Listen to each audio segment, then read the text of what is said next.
उपवास करायला लावले, मंदिराला फेरा मारायला लावल्या, देवाला नारळ फोडायला लावलं. नवे नवे एक लोटा जल हर समस्या का हल. ज्या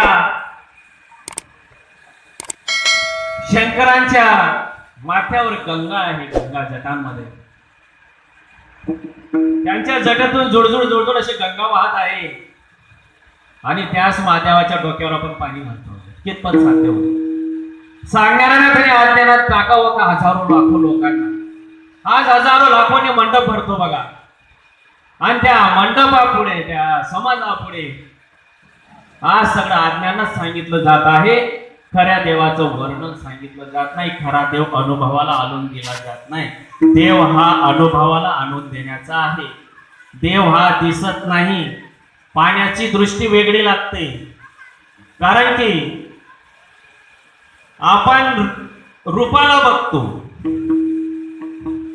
राम हे नाव देहाला आहे, कृष्ण हे नाव देहाला आहे. जे जे काही भगवंताची नावं आहेत ती देहाला आहे, पण देह हा नाशिवंत आहे. ज्या चैतन्याने राम श्रीराम प्रभूंचा देह चालला, ज्या चैतन्याने श्रीकृष्ण भगवंत चालले बोलले, अर्जुनाच्या रथावर बसले, ते चैतन्य म्हणजे भगवंत.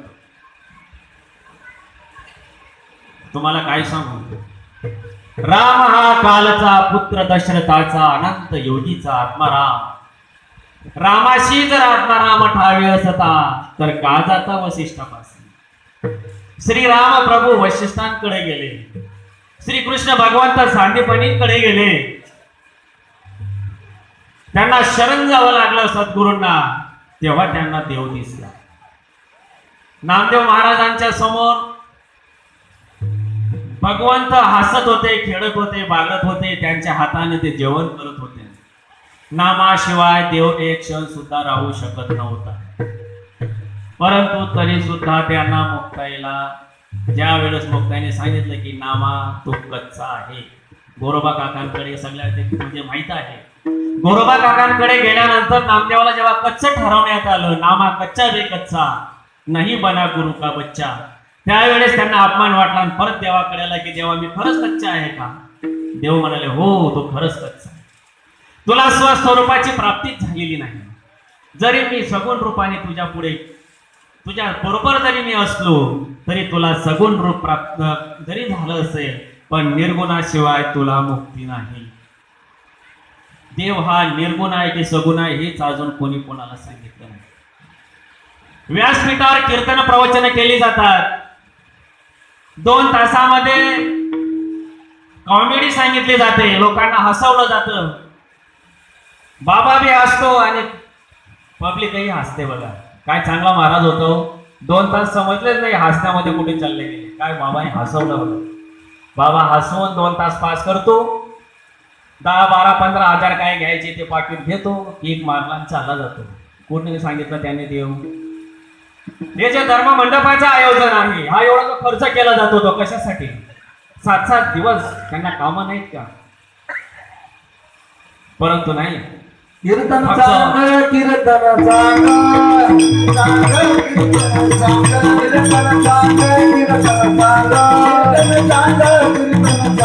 होय अंगारे रूप होय अंगारे रूप अंगारे रूप होय अंगारे रूप होय अंगारे रूप होय अंगारे रूप. कीर्तन चांग कीर्तन चांग होय अंग हरी रूप. आपण किती वर्षापासून कीर्तन ऐकतोय बघा. आला का आपल्याला हरीचा अनुभव.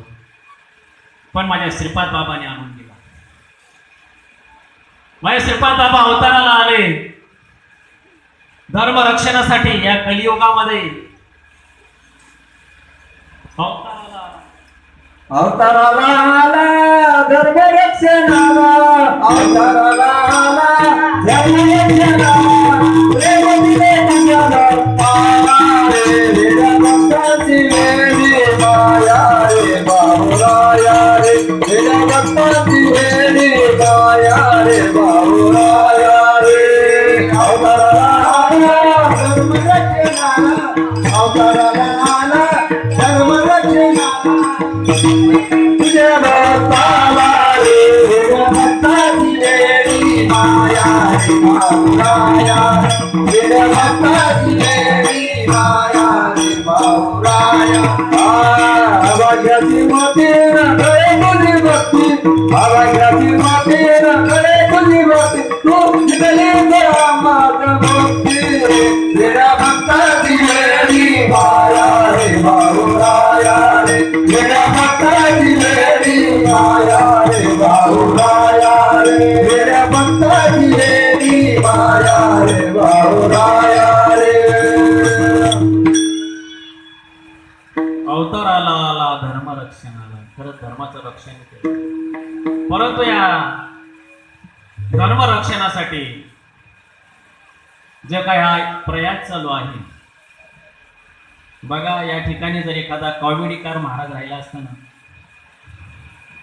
एका दिवसाची सुट्टी काढून हा मंडप पूर्ण भरला असता, कारण हसायला भेटलं असतं. ज्ञान ऐकायची लोकांना गरज नाही हो. ज्ञान ऐकून ऐकून काय करायचं.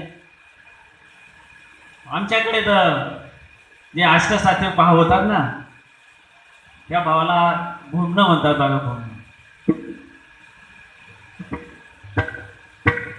आमच्याकडे जर कीर्तन राहिली तर घोमाड्या बाबाने कीर्तने असं खानदेशात मायराणीमध्ये बोलतात ना, घोमाड्या बाबाने कीर्तन. अरे बाबा, माझ्या देवाच्या समोर या जेव्हा नामदेव महाराजांचं कीर्तन राहायचं तेव्हा नामदेव महाराजांच्या कीर्तनात देव सुद्धा नसला. अष्टसात्विक भाव आहेत ते. कुरुक्षेत्रावर अर्जुनाच्या आधी श्रीकृष्ण भगवंतांना अवस्था झाली, अष्टसात्विक भाव झाले. अष्टसात्विक भावाची माती अर्जुन आधी श्रीकृष्ण अंगी, श्रीकृष्ण भगवंताला ती अवस्था झाली. रामायणामध्ये कौशल्या मातेला झाली, गोरोबा काकांना झाली. गोरोबा काका विदे अवस्थेमध्ये गेले, स्वतःच्या पोटाच्या पोराला सुद्धा त्यांनी चिरडून टाकलं तरी त्यांना भान नव्हतं. ब्रह्मानंदे लागली टाळी, कोण देहाला सांभाळे, अशी ही विदेही अवस्था. आईपासून बाळ जेव्हा वेगळं होतं, यात्रेमध्ये फिरत असताना बाळ हरवतं, आईचा हात धरला सुटतो आणि बाळ हरवलं. आईची आणि त्या बाळाची ताटातूट झाली.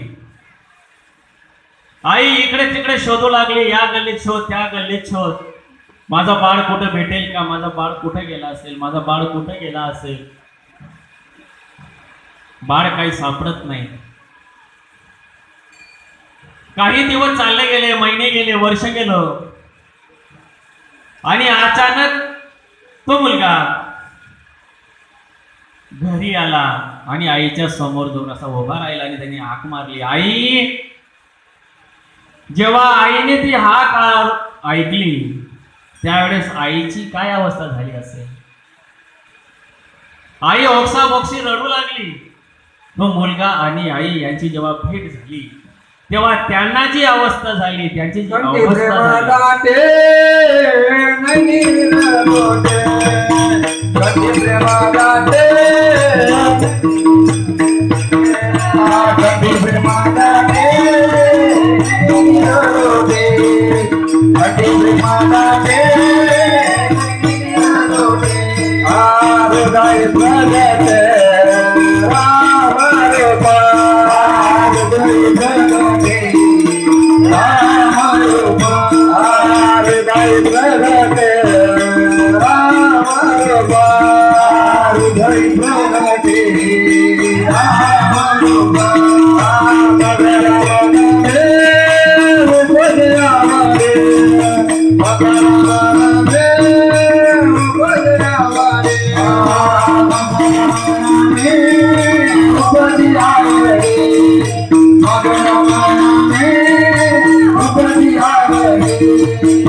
कंठी प्रेम दाटे नैनी निरलोटे हृदयी प्रगटे राम रूप. अशी जेव्हा त्यांची भेट झाली त्यांना अशी अवस्था झाली. मग तुम्हाला सांग, अनंत योगापासून अनंत जन्मापासून प्रत्येक जन्म आला आणि गेला, आला आणि गेला. 84 लक्ष येऊन फिरत फिरत जेव्हा आपण मानव जन्मात आलो, जेव्हा आपल्याला सद्गुरूचा बोध होतो, जेव्हा अज्ञान रूपी जीवाला बोध होतो आणि अज्ञान रूपी जीवाला जेव्हा कळतं तुम्ही शिवस्वरूप आहे, त्यावेळेस त्याला ही अवस्था होते. आणि ही अवस्था त्याला अष्टसात्विक भाव असं म्हणतात. ती खोटी नाही. लोक त्याला नावं ठेवतात, पण अनादी काळापासून चालत आलेली ही अवस्था, हे प्रेम आहे. प्रेम देवाविषयीचं प्रेम. हे प्रेम सांगता येत नाही, बोलता येत नाही, पण या प्रेमाच्या ज्या उकड्या फुटतात तेव्हा ते माणूस आवरला जात नाही, तो साधक आवरला जात नाही. अनुभव चित्त चित्त अनुभव चित्त चित्त दिवाने, अनुभव चित्त चित्त दिवाने, प्रेमाने बोलता प्रेमाने बोलता प्रेमाने बोलता प्रेमाने बोलता अनुभव चित्त चित्त दिवाने, अनुभव चित्त चित्त दिवाने. प्रेम नाही बोलता, असं हे भगवंताविषयीच असलेलं प्रेम म्हणजे आपला भाव. भावे बिन देव नकळ निसंदेह, गुरु बिन अनुभव कैसा. तो जो भाव आहे, तो भाव आपल्याला प्रकट होतो आणि तेव्हा आपण विदेही स्थितीमध्ये जातो आणि आपल्याला ते सुख प्राप्त होतं, तो आनंद प्राप्त होतो. त्या आनंदाला सच्चिदानंद असं म्हणतात. आपल्याला प्रपंचामध्ये जो आनंद मिळतो तो क्षणिक आनंद आहे. या क्षणाला आनंद मिळेल, पुढच्या क्षणाला आपल्याला दुःखही होईल, परंतु आपल्याला जो हा आनंद प्राप्त होतो याला सच्चिदानंद हा कधीच मावत नाही. त्याला सुख नाही, दुःख नाही, त्याला बरं नाही, वाईट नाही, काहीच नाही. अशी ही अवस्था प्राप्त झाल्यानंतर आपल्याला देव कळतो आणि तो देव कसा आहे याचा अनुभव आपल्याला सद्गुरू आणून देतात. आणि तो अनुभव म्हणजे काय की तू शिवस्वरूप आहे. तो रूप नसून तो स्वरूप आहे. हा स्वस्वरूपाचा अनुभव आजच नाही तर अनादी काळापासूनचा आहे. तो अनुभव सूर्याला सांगितला गेला, मनुला सांगितला गेला, इक्ष्वाकुला सांगितला गेला, अर्जुनाला सांगितला गेला, उद्धवाला सांगितला गेला. नवे नवे शंकर भगवंतांनी तो अनुभव, तो अनुग्रह, तो बोध भगवान शंकरांनी पार्वती मातेला दिला आणि पार्वती मातेला त्या गैनीनाथांपर्यंत, निवृत्तीनाथांकडे आलं, ज्ञानोबारायांपर्यंत पोहोचलं आणि आज जसंच्या तसं तुमच्या आमच्यापर्यंत ते पोहोचवलं माझ्या श्रीपाद बाबांनी.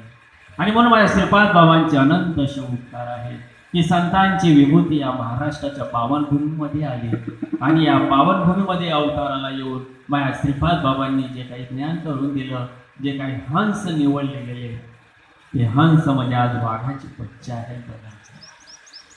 पाखंडाचं खंडन करण्यासाठी आज उद्युक्त काय करी आजकाल जो काही पाखंड चालू आहे संपूर्ण महाराष्ट्रात, देवाच्या नावाखाली जो काही भ्रष्टाचार म्हणून आपण भ्रष्टाचार चालू आहे, त्याच्यात हा माणूस भांबावला गेला आणि माणूस भांबावला गेल्यामुळे फक्त आपण सत्तेच करतो, आपण कार्यक्रमच करतो, परंतु देव घडून घेतला नाही, देव समजला नाही. देव समजण्यासाठी संत लागतात, कीर्तनकार नाही. कीर्तन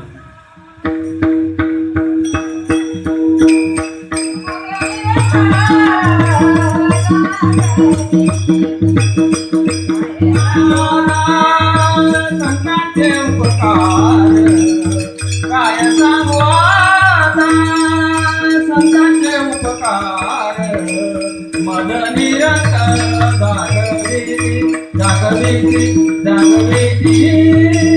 काय द्यावे त्या शिवावे, काय द्यावे त्या शिवावे, काय सांगू आता उपकार, काय सांगू आता उपकार मद निरंतर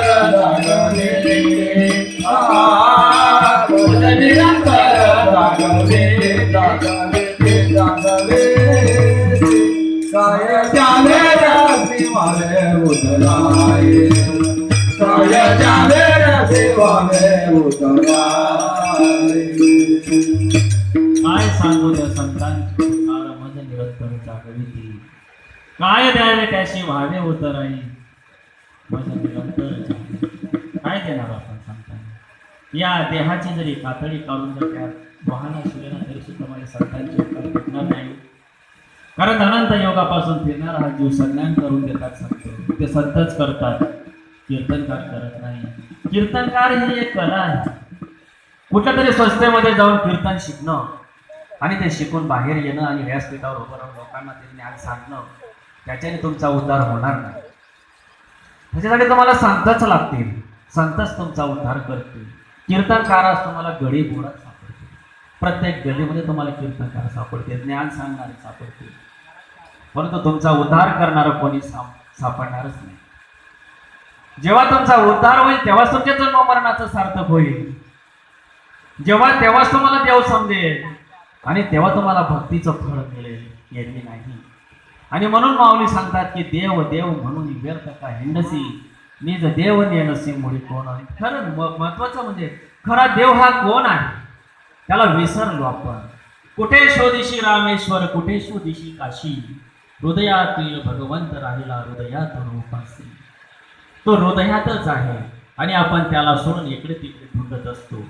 हरणीच्या नाभी कमळामध्ये कस्तुरी आहे, परंतु त्या कस्तुरीच्या वासाने ते इकडे तिकडे जंगलामध्ये हिंडत आहे. तसं आपलं होऊन गेलेलं आहे. आपल्याला ते कळत नाही देव म्हणजे नेमकं काय. अहो तुम्हीच देव आहात. माझे श्रीपाद बाबा सांगायचे, महाराज भाऊ तुम्हीच देव आहात. कशाला इकडे तिकडे जातात? कोणाच्या पाय पडून तुमचं सार्थक होणार नाही हो. तुम्हाला संतांना शरण जावं लागेल आणि संतांना शरण जाऊनच तुमचा उद्धार होईल. तुम्हाला तो देव कळेल आणि तुम्ही कोण आहात ते तुम्हाला समजेल. तेच फार मोठं उद्दिष्ट या संप्रदायाचं आहे. अनादी काळापासूनच चालत आलेला संप्रदायाचं मूळ स्थान आहे आणि त्या मूळ स्थान तुम्हाला प्राप्त झालेलं आहे. माझ्या माता पित्यांनो, तुमचं देहाचं सार्थक झालेलं आहे.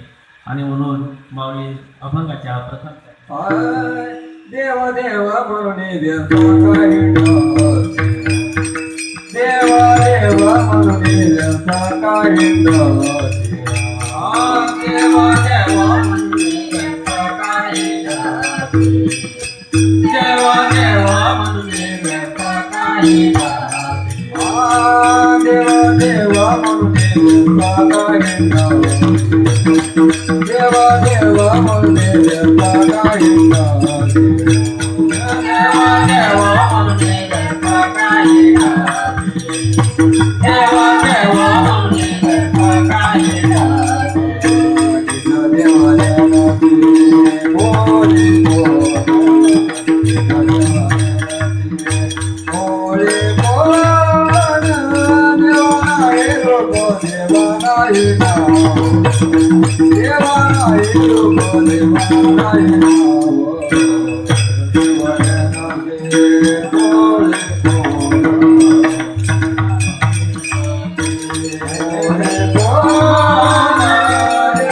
नाही लोक देवा नाही नाव, देवा नाही लोक देवा नाही नाव.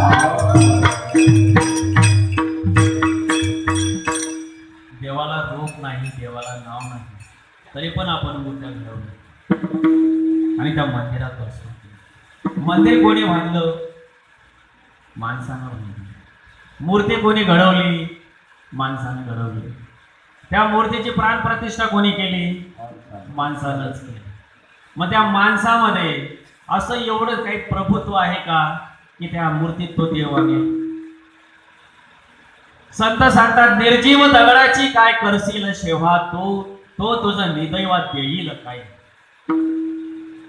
त्या निर्जीव दगडाची सेवा करून तुम्हाला काय प्राप्त होणार आहे? आणि आज पाहतो तेच चाललंय.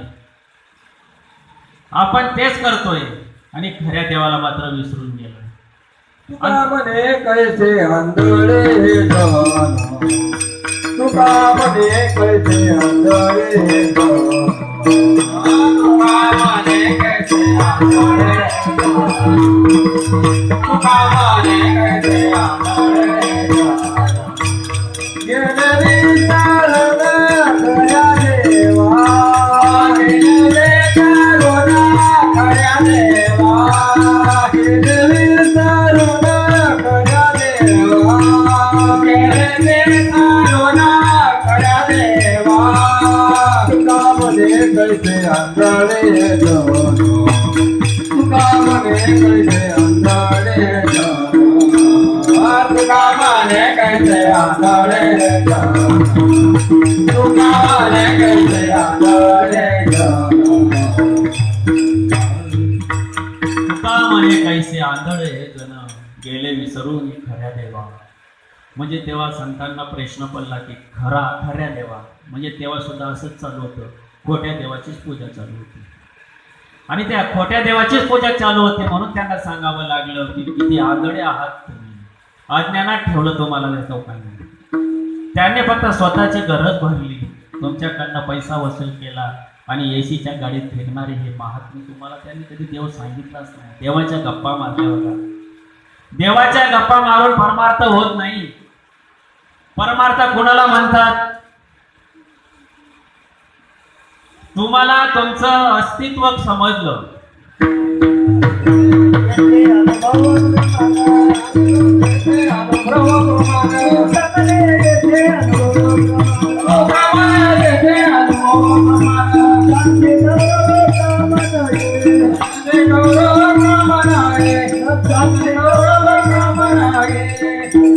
अनुभव प्रमाण तुका चापून या पाहे मग अनुभव आहे. इथं अनुभव पाहिजे, अनुभव. बघा एक डॉक्टर होते, त्या डॉक्टरांचं खूप मोठं नाव लौकिक होतं, लेडीज डॉक्टर होते. फार मोठं फंक्शन झालं आणि त्या डॉक्टरांची फार मोठी कारकिर्दी असल्यामुळे त्या पक्षामध्ये त्यांचं फार मोठं स्वागत करण्यात आलं. आणि त्या स्वागत करत असताना मोठमोठे उद्योगपती मोठमोठे महान नेते त्या ठिकाणी उपस्थित होते आणि प्रत्येकानं त्यांचा गौरव केला की असे डॉक्टर आपल्या शहरात नाही, त्यांनी जी सेवा केली अशी कोणीच केली नाही वगैरे भरपूर काही. परंतु एवढा मोठा गौरव झाल्यानंतर त्या लेडीज डॉक्टरला विचारलं गेलं, ताई तुम्ही एवढे मोठमोठाले ऑपरेशन करतात, प्रत्येक स्त्रीची शुश्रूषा करतात, बाळ जन्माला आलं की त्याची जोपासना कशी करावी तिथून सगळं तुम्ही त्या सांगोपन करून आणि त्या बाळाला घरी नेईपर्यंत तुम्ही व्यवस्थित त्याचं सांगोपन करून घरी पाठवता, तुमचं फार मोठं नावलौकिक झालं आहे. पण असाच एक कोणीतरी एक महात्मे बसलेले होते. ताई म्हणे तुम्हाला एक प्रश्न विचारतो, जो तुमचा मोठा गौरव झाला मला खूप आनंद वाटला, पण तुम्ही जे काही शस्त्रक्रिया करतात, तुम्ही जे काही स्त्रियां म्हणजे हे करतात, तर हा अनुभव तुम्हाला आहे का? ताई म्हणाल्या मला हा अनुभव नाही, परंतु मी डिग्री घेऊन आलेली आहे आणि डिग्री घेऊन आल्यानंतर मी हे सगळं सक्सेस करते, पण मला तो अनुभव नाही कारण माझं लग्नच झालं नाही. मग ते महात्म्याने सांगितलं की मग अनुभव नाही पण तुम्ही हे करून दाखवता, सगळं तुम्ही सक्सेस करताय. तसं आज संस्थेमध्ये शिकून आल्यानंतर या व्यासपीठावरून ज्ञान सांगितलं जातं, भगवंताच्या गप्पा मारल्या जातात, शास्त्र पुराणाच्या कथा सांगितल्या जातात, परंतु अनुभव शून्य आहे. अनुभवच नसेल तर देव दाखवणार कसा? आणि समोर बसलेल्या या माझ्या महात्म्यांना अनुभव येईल कसा की नेमका देव कोण आहे, कसा आहे? देव हा पुराणातलाच सांगितला गेला, रामाच्या गोष्टी सांगितल्या गेल्या, कृष्णाच्या गोष्टी सांगितल्या गेल्या, शिवपुराण सांगितलं गेलं, अनेक प्रकारच्या कथा सांगितल्या गेल्या, परंतु हरिपाठामध्ये माऊली सांगतात की वाया व्यर्थ कथा सांगे. कथा ऐकून ऐकून किती ऐकणार आणि ऐकून ऐकून तुमचं देहाचं सार्थक होणार? विचार करत होते. परमार्थ हा रूपापासून स्वरूपापर्यंत जाण्याचा मार्ग आहे. तुम्ही जन्माला आलात तिथपासून तर इथपर्यंत आज तुमचं वय कोणाचं 50 आहे, कोणाचं 60 आहे, कोणाचं 40 आहे, कोणाचं 90च्या पुढे आहे. तुमचं रक्त कोणी बनवलं? तुमचं खाल्लेलं अन्न कोणी पचवलं? तुम्ही इथपर्यंत चालत कसे आलात? मंदिराच्या देवाने आणलं. मंदिरातल्या देवाची मूर्ती जर फुटत असेल, ती जर भंगत असेल, आपण काय करतो? ही मूर्ती भंगून गेली, आता ही मूर्ती तुम्ही नदीत विसर्जन करा, नवीन मूर्ती आणा आणि नवीन मूर्ती आणून तिची प्राण प्रतिष्ठा करून जीर्णोद्धार करा. असा देव बदलला जातो का? जो देव बांधतो, जो फुटतो, जो तुटतो, तो देव आहे का? इकडे तर भगवंत सांगतात, श्रीकृष्ण भगवंत अर्जुनाला, नैनम छिंदन्ते शस्त्राने नैनम दहती पावका. तो शस्त्राने कापला जात नाही, हव्याने सुकत नाही, पाण्याने ओला होत नाही. असा तो निर्गुण परमात्मा तुमच्या आमच्या हृदयात सगळ्यांमध्ये विराजमान आहे. तोच तुम्हाला चालवतो, तोच तुम्हाला बोलवतो आणि इथपर्यंत तुम्हाला चालून आणण्याचा नियोजन त्याचंच आहे. त्याने जर आणलं नसतं तर कोण बोलवे तो हरी वीण, कोण बोलवे तो बोलवे तो हरी वीण, कोण बोलवे तो अरे शरीर कोणाची असते, अरे शरीर कोणाची असते, अरे शरीर कोणाची असते, अरे शरीर कोणाची असते. कोण बोलवे तो हरी वीण, कोण बोलवे तो हरी वीण, कोण बोलवे तो हरी वीण, कोण बोलवे तो. आले हे शरीर कोणाची असते, कोण बोलवितो हरी. कोणाच्या सत्तेने आपला श्वास चालतोय. एका श्वासाचा भरोसा नाही. श्वास आला, श्वास गेला, एवढंच आपलं जीवन मरणाचं अंतर आहे. आणि तो श्वास ओळखणं फार महत्वाचं आहे. सगळ्या यवनीचा तो श्वास चालू आहे. फक्त माणसाला ते ओळखायची एक विवेक आहे.